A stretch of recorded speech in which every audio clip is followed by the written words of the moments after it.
புதுச்சேரி திண்டிவனம் நெடுஞ்சாலையில கட்டுப்பாட்டை இழந்த லாரி ஒண்ணு சுங்கச்சாவடியோட தடுப்புல வந்து மோதக்கூடிய பதபதைக்க வைக்கக்கூடிய சிசிடிவி காட்சி வெளியாகி இருக்கு. இந்த சம்பவத்தால தேசிய நெடுஞ்சாலையில பரபரப்பு சூழல் ஏற்பட்டிருந்திருக்கு.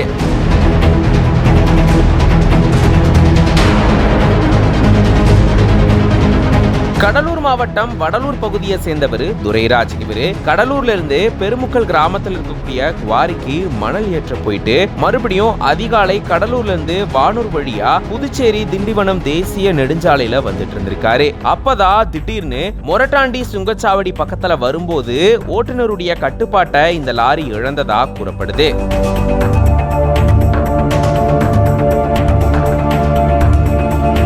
கட்டுப்பாட்டை இழந்த லாரி அங்க சுங்கச்சாவடி தடுப்பு மேல மோதி விபத்துக்குள்ளாகி இருந்திருக்கு. இந்த விபத்துல லேசான காயங்களோட ஓட்டுநர் மீட்கப்பட்டு அவரை சிகிச்சைக்காக மருத்துவமனைக்கு அனுப்பி வச்சிருந்திருக்காங்க. இந்த சூழல தான் கட்டுப்பாட்டை இழந்த லாரி தடுப்பு மேல மோதக்கூடிய பதபதைக்க வைக்கக்கூடிய சிசிடிவி காட்சி வெளியாகி இருக்கு. இந்த சம்பவத்தால அந்த பகுதியில பெரும் பரபரப்பு ஏற்பட்டிருக்கு.